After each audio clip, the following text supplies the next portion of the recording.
Бұл туралы тарих ғалымдарының докторы профессор Тілеу Көлбаев былай деп жазды.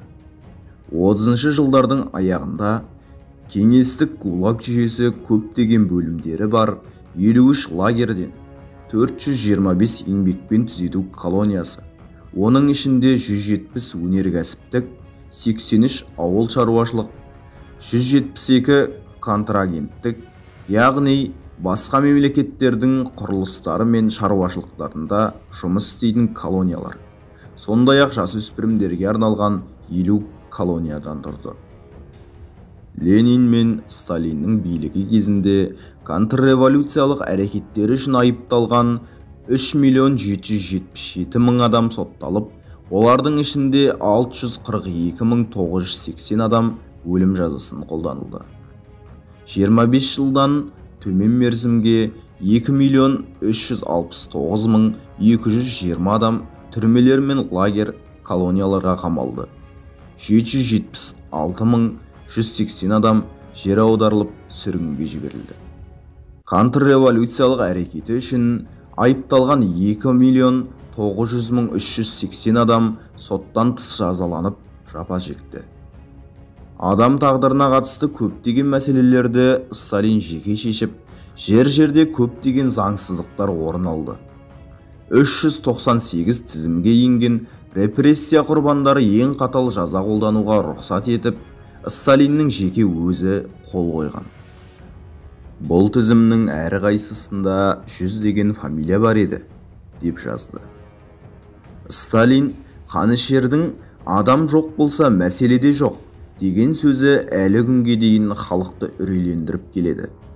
Ол жалғыз қазақты емес, қасына ерген нөкерлерін де аяған емес.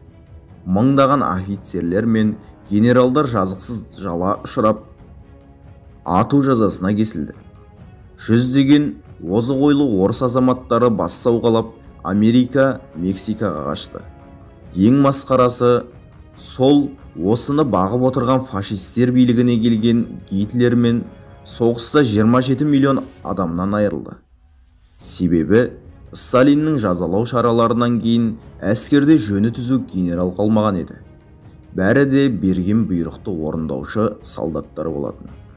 Сталиннің ұйымдастыруымен қазақ жерін түбегейлі жойып жіберу үшін бір емес, 2 рет аштық қолдан ұйымдастырылды. Бірінші аштық 1921-1922 жылдарды қамтыды. 28% халық ізім-ғайым жоғалды. 1 миллион халық жеуге азық таппай тентіреп кетті. Бұл ұлтты жоюға тікелей жасалған геноцид болатын. Алайда бір Алланың жәрдемімен қазақ бұл жолы аман қалды. Енді қызыл коммунистер екінші рет бақтарын сынап көрмек болды.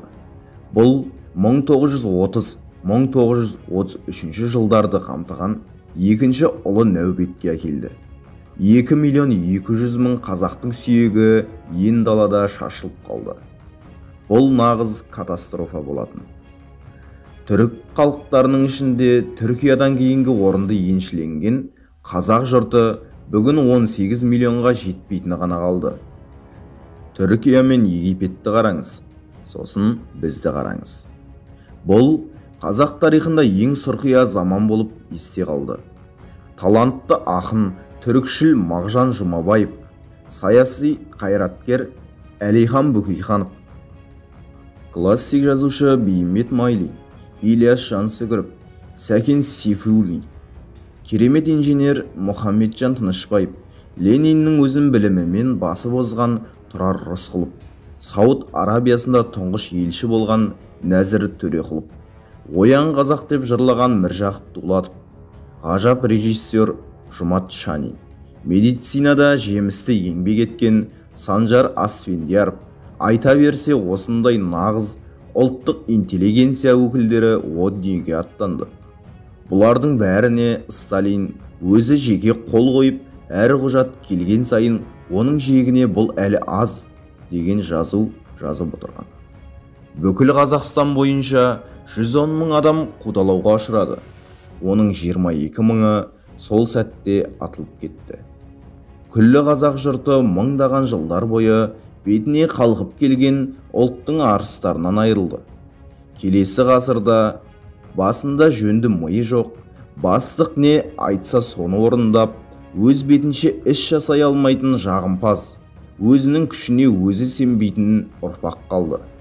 Әлі күнге дейін өзінің көлеңкесінен қорқып жүрген кейбір адамдарды көргенде, біздің нағыз қазақтарымыз сол кезде қырылып қалған ғой деген ой келеді.